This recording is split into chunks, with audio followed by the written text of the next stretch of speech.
She blocked him on everything. BBM, Facebook, To Go, his phone number.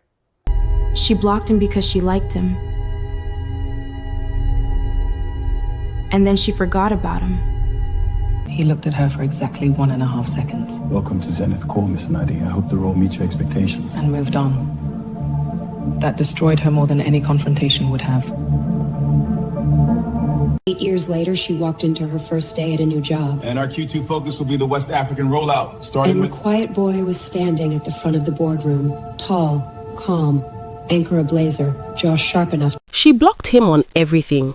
BBM, Facebook, To Go, his phone number.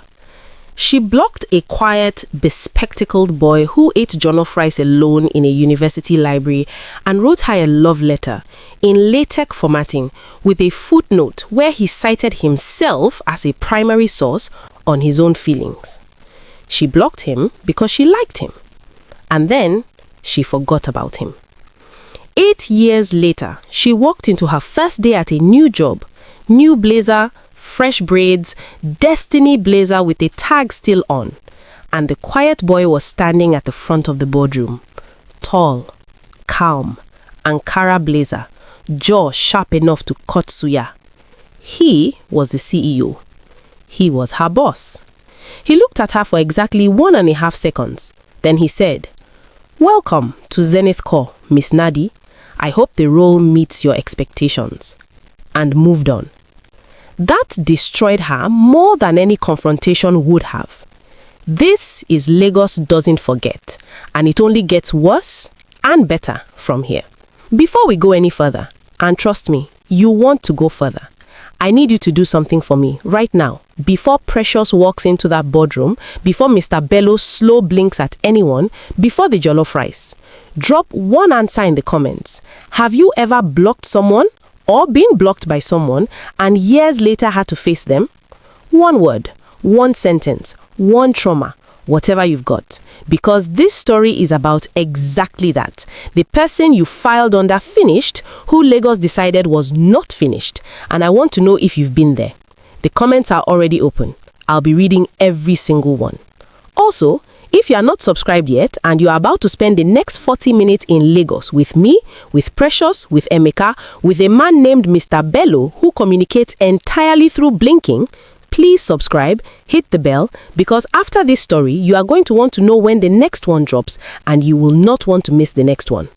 Okay, the tag is still on the blazer. Let's go. Lagos at 6:47 a.m. is doing what Lagos always does. Existing at full volume without asking anyone's permission. Generators humming in the background like a choir that never gets a Sunday off. Okada horns threading through the morning air. Someone frying akara on a corner that has absolutely no business smelling that good at that hour. The expressway already locked in its daily philosophical debate between 10,000 cars and approximately 3 lanes of functional road. And the cars are losing, which they always do, which has never once stopped anyone from trying. This is Lagos.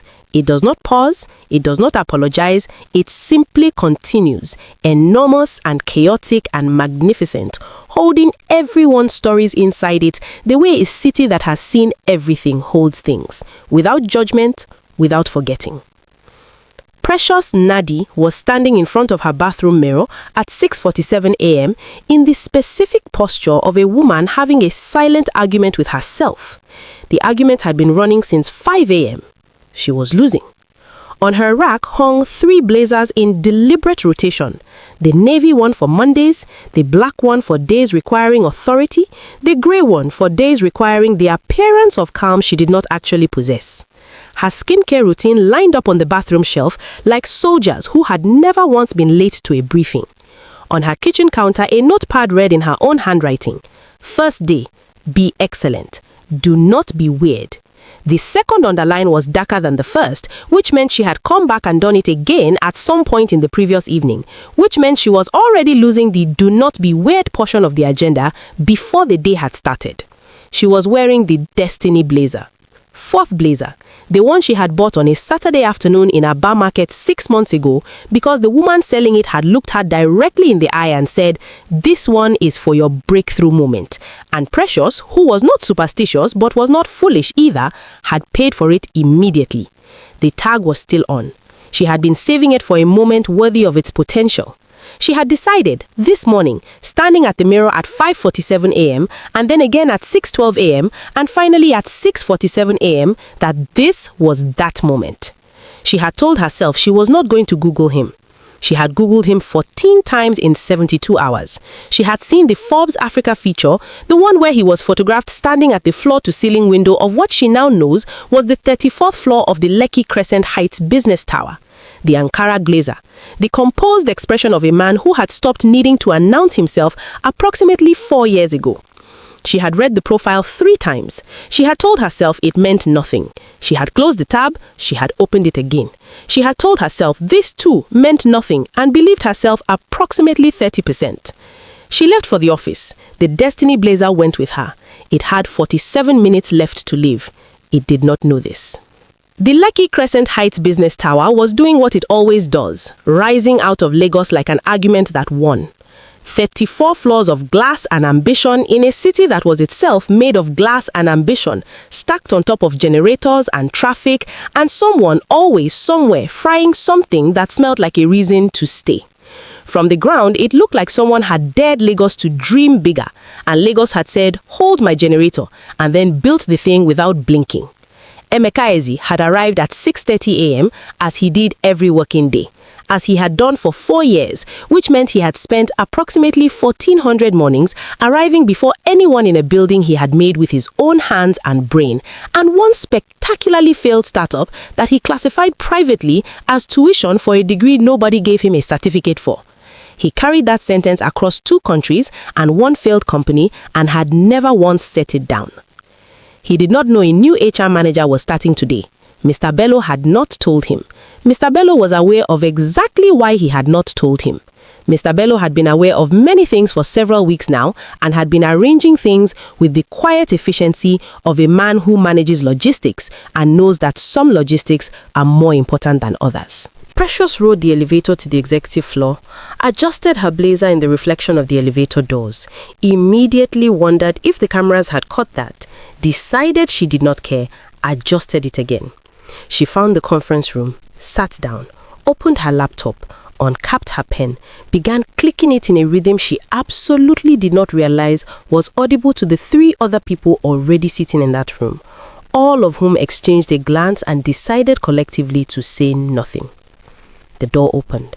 Emeka walked in. The pen clicking stopped. Precious Nadi had Googled Emeka Eze 14 times in 72 hours. She had seen the Forbes feature, the conference keynotes, the Ankara blazers in 6 different colorways. She had thought she was prepared. She was not prepared. Nobody is ever prepared for the real version of something they have spent 8 years trying to file as history. He moved through the room with the unhurried confidence of a man who had never needed an entrance. He introduced himself, brief, warm and precise, and made eye contact with each new hire, brief and professional. When he reached Precious, he held it for exactly 1.5 seconds longer than he had held it with anyone else. Not 2 seconds, not dramatically long, just 1.5. Then moved on, then said welcome, then moved the meeting forward as though nothing had happened. For the remaining 40 minutes of the meeting, Precious Nadi wrote 4 pages of notes. Upon later review, those notes contained 3 pages about his jawline with HR terminology scattered through like parsley on a dish, decorative, functional seeming, entirely beside the point. She wrote the word jawline, deleted it, wrote it again, left it. After the meeting, Emeka stopped beside her on his way out and said, in a voice calibrated to sound completely casual, "Welcome to Zenith Call, Miss Nadi. I hope the role meets your expectations." Precious deployed every professional bone in her body and responded, "Thank you, sir. I am very excited about the oppo." Her pen, which she was still holding, chose this exact moment to explode. Ink everywhere. on her hand, on the conference table, on the Destiny blazer. Emeka looked at the blazer, looked at her, said, HR has a dry cleaning reimbursement policy, page 14 of the employee handbook, and walked away. The Destiny blazer had lasted 47 minutes. It had given everything it had. It had not been enough. Ngozi Ibrahim materialized beside Precious in the hallway approximately 4 seconds later with the timing of someone who had been waiting just off screen, which she had. She took one look at the ink-stained blazer, one look at Precious's face and said, "Day one, you are doing amazing." Precious said, "Do not." Ngozi fell into step beside her as if they had been friends for years, which was simply how Ngozi operated. She decided and then it was. "The CEO spoke to you specifically," she said. "He speaks to everyone specifically," Precious said. "He runs the company. He used your name," Ngozi said. "He probably read the new hire list. He looked at you," Ngozi said, "for 1.5 seconds. Precious stopped walking. "How do you know about the 1.5 seconds? You weren't even in that meeting." Ngozi looked at her with complete serenity and said, "Precious, I know everything that happens in this building. It's a gift. I don't question it." Day 2 arrived with Ngozi at Precious's desk at 8 a.m. holding her phone, a cup of zobo, and the focused energy of a prosecutor about to present closing arguments. She had spent the previous evening doing what she called due diligence and what was distinguishable from deep personal investigation only by the fact that everything she found was in the public domain. She had found the university Facebook page. She had found a photo of Emeka from year 2, the hoodie era, second-hand laptop visible, library corner, the expression of a man debubbing something that was probably code but could also be his entire relationship with a world that had not yet understood him. She showed Precious. Precious looked at the photo for a long time. Her internal monologue, which had been running at its usual high speed, went quiet. Not the loud quiet of avoidance, the real quiet of recognition. She remembered that expression. She had not thought about that expression in 8 years. She had filed it. She thought she had filed it correctly. She had not filed it correctly. "So," Ngozi said. "So what?" Precious said, not looking up. "You know him. Ngozi. The 1.5 seconds, the name, the way you've been clicking that pen since yesterday." Precious was quiet for a long time. Then, "We went to the same university. And he had a crush on me. And," Precious looked at her, "and I blocked him." Silence fell over the desk so completely that the open plan office noise seemed to step back to respect it. Ngozi sat down very slowly. "You blocked him on everything. Everything. BBM, Facebook, 2Go, his precious Nadi." Ngozi placed both hands on the desk. "You blocked a man who now signed your salary, who now works 34 floors above your head in a building he owns. When you say it how would you like me to say it, Precious?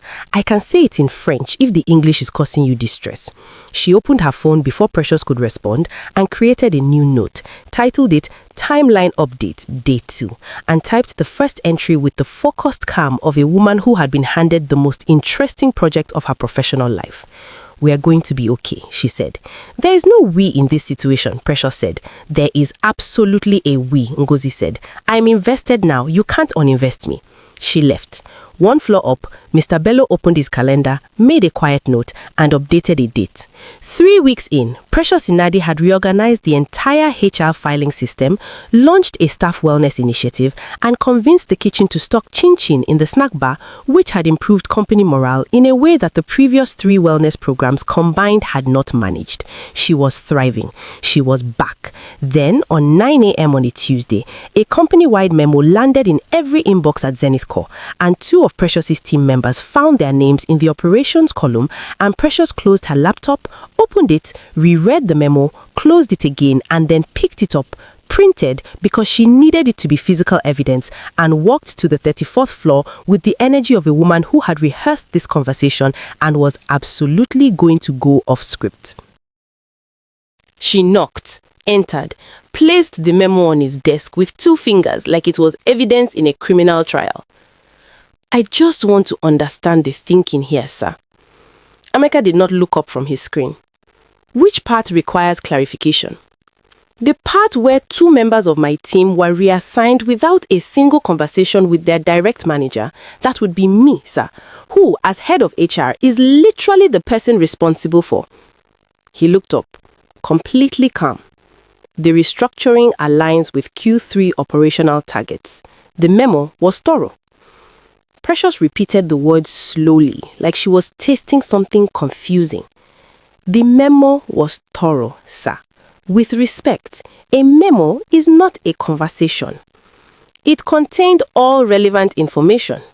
So does a receipt, she said. I don't have a relationship with my receipts. Silence. Emeka looked at her for a long moment. Something flickered behind his eyes. Amusement, recognition, something, and disappeared immediately. Schedule a meeting with Mr. Bello. We can discuss the implementation timeline. I would have preferred that discussion happened before the memo, sir. Noted. Is it though, she said. Is it actually noted? She left. In the hallway, she mouthed, "Is it noted?" to herself 3 more times. Ngozi, watching from behind a potted plant, opened her phone. Timeline update, day 23. What Precious did not know was that after she left, Emeka sat very still for a moment. He had known the memo was not enough. He had known it the moment he sent it. He had sent it anyway because the alternative was a conversation, and a conversation meant a room, and a room meant Precious Nadi looking at him across a table with that expression she had, 3 thoughts ahead of whatever he was saying, ready to disagree in complete sentences, and he was not ready for that room. He was aware this was not his best decision. He had made it anyway. This was the thing about Precious Nadi that he had not fully calculated when he assigned her to his company. She made the wrong decisions feel like the right ones until she pointed out why they weren't. And then they felt wrong in a way that required you to sit quietly with the wrongness until you figured out what to do about it. He was sitting with the wrongness. Ngozi had been trying to decode Mr. Bello for 3 weeks. She approached this the way she approached everything, with total commitment and a notebook. Week 1, she complimented his tie aggressively. He slow blinked. She wrote, positive response. Week 2, she told him a joke with a 4-second punchline delay designed to catch him off guard. He blinked once, slowly. She wrote, he laughed internally. Week 3, she told him she had heard he used to be a professional dancer. He looked at her, blinked, walked away. She wrote, confirmed, will not deny.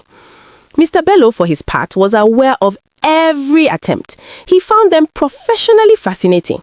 He had been running a longer operation than Ngozi knew, and her enthusiasm, while chaotic, was not entirely inconvenient. The staff appreciation lunch fell on a Friday. External vendor, menu approved by the executive team.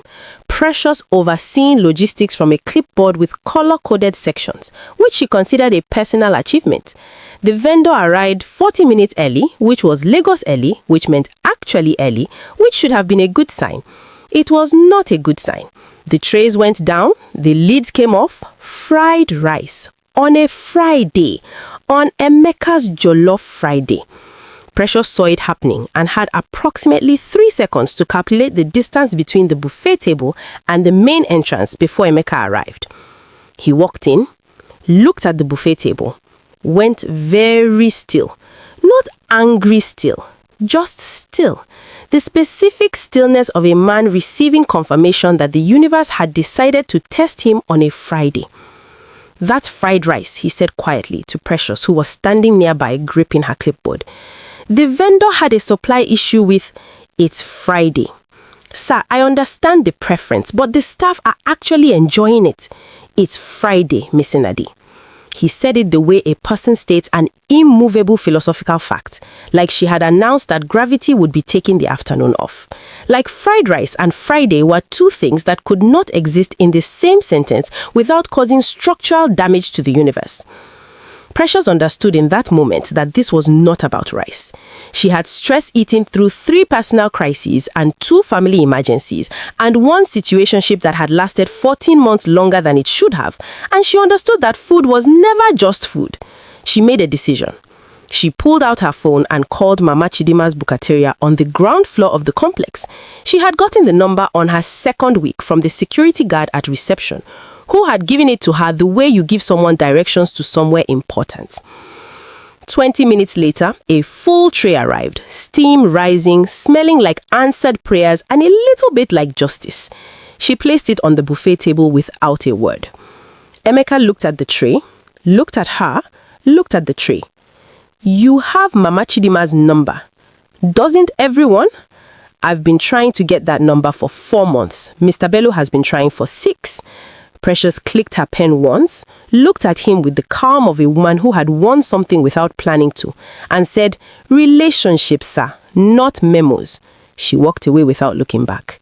Behind her, Emeka stood very still again. But this was different from the Friday stillness.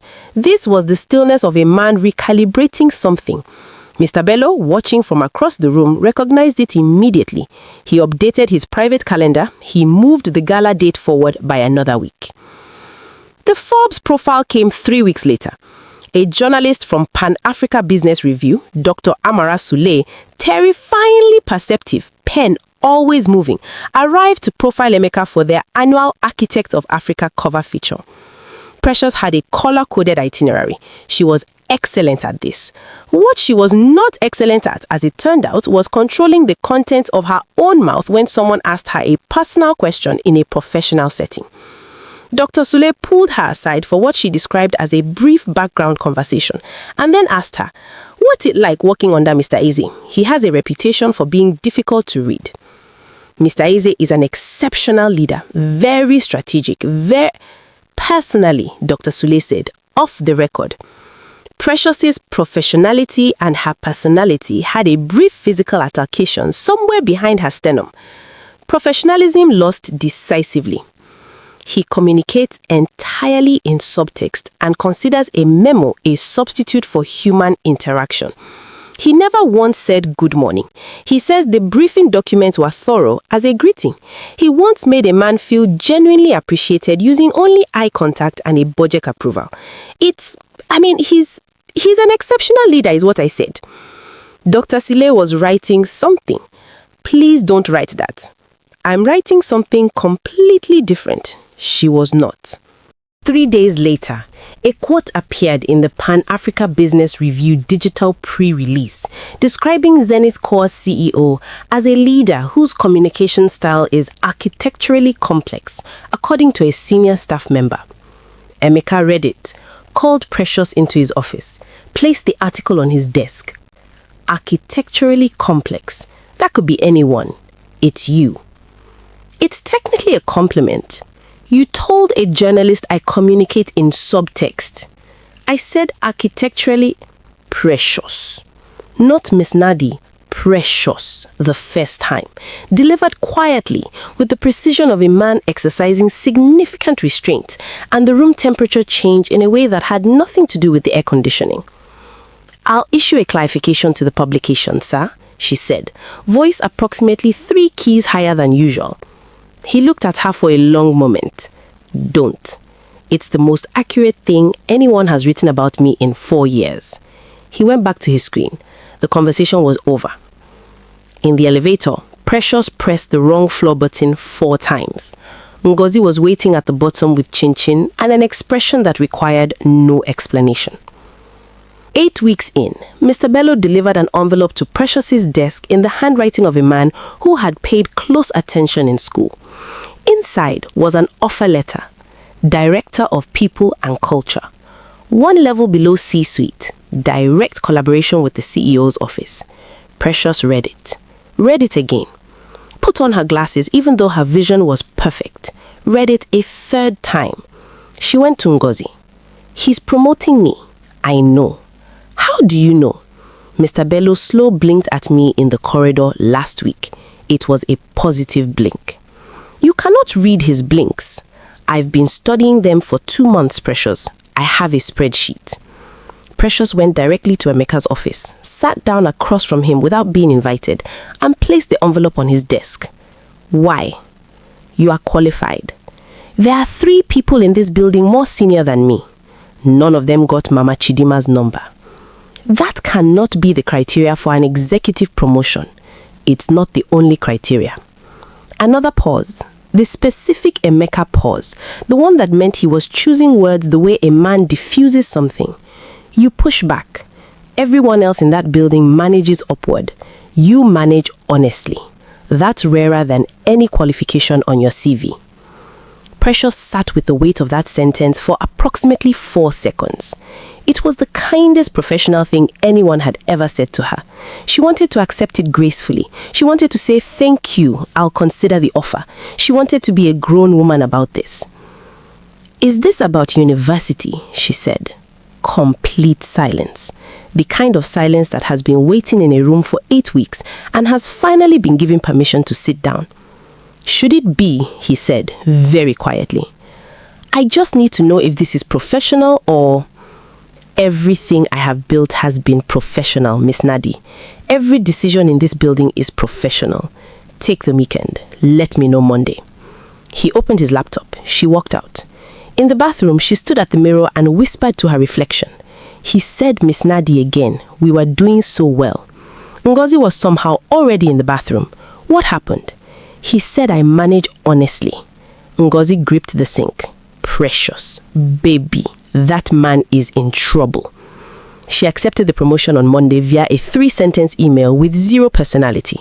Emeka replied, "Noted. Welcome to the executive team." Mr. Bello read both emails and updated the gala countdown. 7 days. Ngozi found Precious stress ironing her gala outfit at 11 p.m. in the Zenith Core staff lounge using an HR master key she had forgotten to return. On the ironing board was a deep burgundy Ankara print gown that Precious had clearly been saving for a specific occasion without admitting what the occasion was. Ngozi sat down. "That is not a company gala dress, Precious. It's appropriate. That is a look at what you gave up dress. That is a weapon disguised as fashion. I don't know what you're talking about. You've ironed that same sleeve 4 times. Silence. Precious set the iron down. "Ngozi, what if I actually hurt him back then? What if it wasn't just a stupid 19-year-old mistake? What if it was the kind of thing that changes a person?" Ngozi took the iron gently from her hand. "Precious, that man framed your rejection letter and hung it on his wall facing backward. How do you know about Mr. Bello blinked it to me in February? That's not how blinking works. Precious, a man who is done with you doesn't frame the evidence. He deletes it, he burns it, he feeds it to a generator during NEPA blackout." She squeezed her hand. "Go to that gala and be honest. Wear the dress. Use your words. Don't overthink it into a memo." Precious looked at her. "Did you just tell me not to communicate by memo? I've been around your boss too long. It's contagious." Across town at 11:30 p.m., Emeka was standing in front of his wardrobe holding 2 versions of the same Ankara blazer in slightly different shades of burgundy. He did not examine why he owned 2 versions of the same blazer in slightly different shades of burgundy. He put them both back. Picked a navy one. Put that back. Stood there. Mr. Bello had gone home. For the first time in 6 years, Emeka genuinely wished Mr. Bello had gone home. He walked to his study, sat at his desk, and for the first time in 8 years, he turned the framed LaTeX letter around to face him. He read it. 3 pages, LaTeX formatting, proper citations, a footnote in which he had cited himself as a primary source on the subject of his own feelings. He read it the way you read something you wrote when you are young enough to be completely honest, with the specific embarrassment of someone who had since learned to be careful, looking at evidence that he had once been magnificently, foolishly, beautifully uncareful. He stared at it for a long time. Then he opened his laptop and began to write. Not a memo, not a business document, something he had not written in 8 years. The narrator does not tell you what he wrote. You will read it when Precious reads it, not before. The Echo Pearl Convention Center was doing the absolute most. Crystal chandeliers, live Afrobeats band playing at a volume suggesting the musicians were also emotionally invested in the outcome of the evening. Wait staff in gold-trimmed uniforms moving through the crowd like a choreographed production number. The kind of event where Lagos decides to remind everyone exactly why it is Lagos. Precious arrived in the burgundy dress and understood immediately that Ngozi had been correct. It was not a company gala dress, it was the other kind. She found table 7 at the front, perfect view of the main stage, flanked by floral arrangements so deliberately positioned they were practically holding a sign. Her sitting card. Next to it, Emeka Eze, CEO. She looked at the card, looked at the room, found Ngozi across the venue already watching her with the focused energy of a sports coach whose athlete was about to attempt something career-defining. Ngozi pointed at the seat. Precious sat. The cocktail hour extended by 23 minutes. Emeka was seen across the room doing CEO things that required his attention. These CEO things could have been completed in approximately 7 minutes. He took 23. Mr. Bello did not comment. Everything had already been arranged. Emeka sat down at table 7 as the band shifted to something slower. He looked at the table setting and said, "Mr. Bello arranged this sitting." "I know," Precious said. "I didn't request this specific arrangement. I know that too." A bit of silence between them. "Are you comfortable with it?" She looked at him and made a decision. "I'm comfortable with a lot of things I wasn't comfortable with 8 weeks ago, sir." He looked at her then, really looked at her, the way he had been carefully not doing since she walked into that first meeting. "You don't have to call me sir outside of working hours. What should I call you?" "Emeka," he said. "Same as you did when you needed help with your data structures assignments." Sudden silence. The band played. Someone across the room laughed at something. The world continued normally while their table became a completely separate atmosphere. "You remember that," she said carefully. "I remember everything from that period, Precious. I have a very inconvenient memory." It landed softly, not as an accusation, a fact stated by a man who had decided that tonight he was done being architecturally complex. "Emeka, don't apologize yet. Not like this. Not at a table in the middle of 500 people." "Then when?" He reached into his blazer pocket and placed a small folded piece of paper on the table in front of her. She looked at it, looked at him. It will land softly, not as an accusation, a fact stated by a man who had decided that tonight he was done being architecturally complex. "Emeka, don't apologize yet. Not like this. Not at a table in the middle of 500 people." "Then when?" He reached into his blazer pocket and placed a small folded piece of paper on the table in front of her. She looked at it, looked at him. "After you read that," he said. Ngozi had been monitoring table 7 with the dedication of an air traffic controller when she saw Precious stand and move toward the ladies' room with the folded paper. She immediately began moving to intercept. Mr. Bello appeared from absolutely nowhere and stood in her path. She looked at him. He slow blinked, the slowest, most deliberate, most profoundly positive blink he had ever produced in her presence. Ngozi grabbed his arm. Oh, it's happening. It is happening." Mr. Bello removed her hand from his arm with 2 fingers, stepped aside, returned to his post. Ngozi pulled out her phone and opened the timeline note and typed, "Day 67, end game." Then she added 3 prayer hands emoji and 1 puppy popper. She had never used emoji in a professional document before. She decided this counted as personal. In the bathroom, Precious unfolded the paper. It was handwritten, in the careful architectural handwriting of a man who had paid attention in school and spent 8 years building things with his hands. It said, "Precious, I am not good at this. You know that already. You called it architecturally complex, which is the most accurate thing anyone has written about me in 4 years, and which I have thought about more than is professionally appropriate. I didn't hire you because of university. I hired you because you walked into a meeting and pushed back against something unfair on your first day, using only a pen and a complete sentence. That was the job. But I need to be honest about something that isn't the job. I kept the letter. I know you know. I kept it because it was the last thing I wrote before I learned to be careful. I turned it to face the wall because I thought that was moving on. Last night, I turned it back around. I don't know what you want to say to me. I don't know if it matters anymore or if it matters too much. But I'm tired of communicating in subtext, and you deserve a direct sentence. I would like to find out who you are now, if you'll let me. Emeka. P.S. The footnote in the original letter cited me as a primary source on my own feelings. I stand by the methodology. She read it once. Then she laughed, the real kind, the kind that arrives before you can stop it, full body and completely unguarded. Then because she was Precious Nadi, and she was made of contradictions, she cried a little, just briefly, just enough to be honest. Then she fixed her face, looked at her reflection, and said quietly, "Do not go back out there and overthink this into a memo, Precious Nadi." Her reflection looked appropriately warned.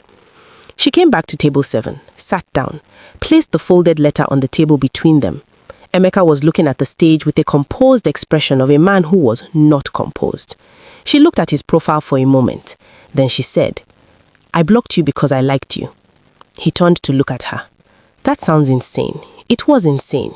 I was 19, and my mother had spent my entire life telling me to be practical. And you were sitting in that library every day, in a hoodie that definitely saw better days, eating jollof rice alone.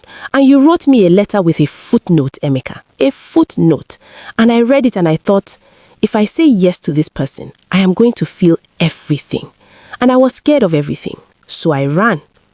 Silence. The band played something slow and deliberate. Lagos hummed outside the convention center walls. "You could have just said no," he said very quietly. "I know, it was cowardly and it was wrong. And I am genuinely, completely not in a memo sorry, Emeka." He looked at her for a long time. The specific Emeka pause. But this one was different. This one was choosing something bigger. The hoodie was a good hoodie. It absolutely was not. It had a pocket. It had a hole in the pocket. You lost your student ID through it twice. I watched it happen. He stared at her. "You remember that? I told you. I liked you. I noticed everything." Something shifted in his face. Not dramatically. Emeka Eze did nothing dramatically, but completely, visibly. The architecture coming down in the way of a building that has been quietly waiting for the right person to walk through the door. "I have Mama Chidinma's number now," he said. "I know," Precious said. "I gave it to Mr. Bello 3 weeks ago." Complete silence. "You gave relationships, Emeka, not memos." He looked at her. And then, for the first time in 8 weeks, in 8 years, Emeka Eze smiled. Not the polite professional smile, the real one, the one that reached everything. It was, Precious thought, extremely unfair that he got to have that smile. "Dance with me," he said. "You dance?" "No, but I'm told you manage honestly, and I'm trying something new." They were not good dancers. He was too composed and she was too much. And they spent the first 30 seconds at the wrong distance, adjusting, neither willing to close the gap first, until Precious laughed at the absurdity of it, and he laughed at her laughing, and then the gap closed by itself. Across the room, Ngozi watched with both hands pressed to her mouth. Mr. Bello appeared at her shoulder. "I need you to know," Ngozi whispered, not looking away from the dance floor, "that I have a full spreadsheet on this. I have documentation." Mr. Bello clasped his hands behind his back, looked at the dance floor and said, "The documentation will make a good story." Ngozi turned to stare at him. He slow blinked. She grabbed her phone, opened the spreadsheet and typed in capital letters at the bottom, "Mr. Bello has a sense of humor. This changes everything." Precious arrived at the office the next morning, 8 minutes early in the replacement Destiny Blazer, ordered at 1 a.m., expedited delivery, because some symbols need to be retired with dignity.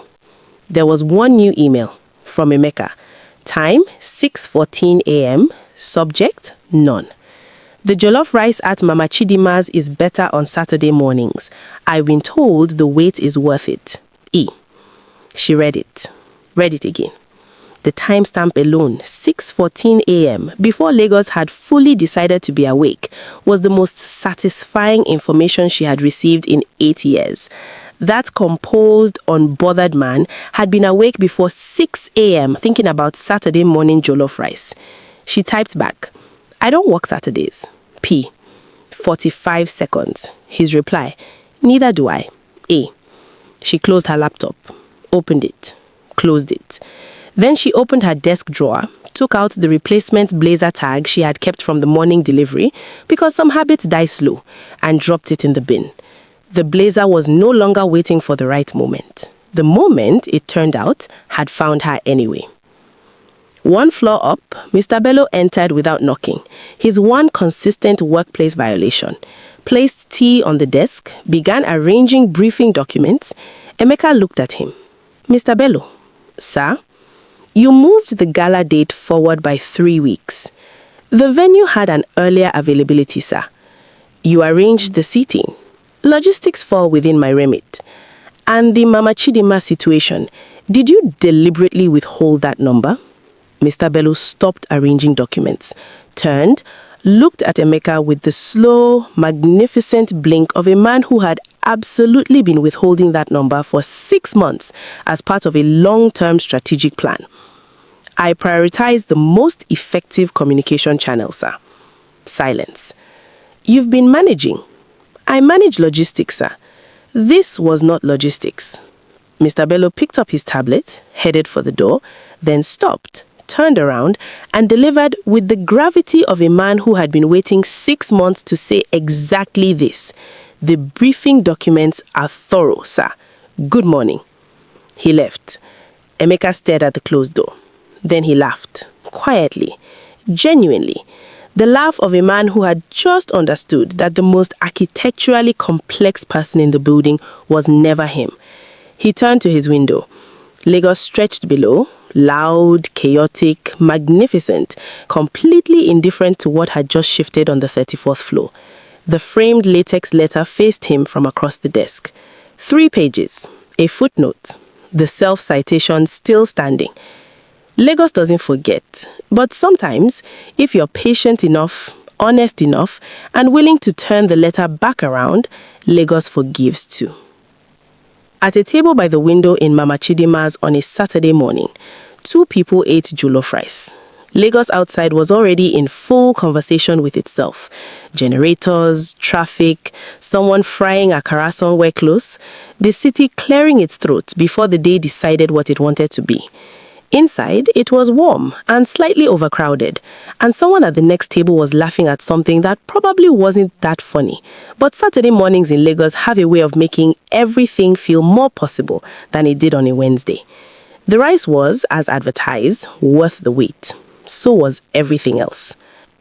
There are things this story wants to leave with you. The first is this: rejection is not a verdict, it is a mirror.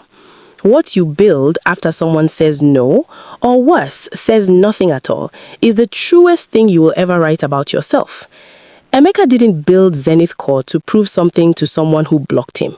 He built it because the silence showed him who he was when no one was watching, and he decided that person was worth investing in. The second thing is that running from a feeling does not make the feeling smaller. It makes it quieter, and quiet feelings have patience that loud ones do not.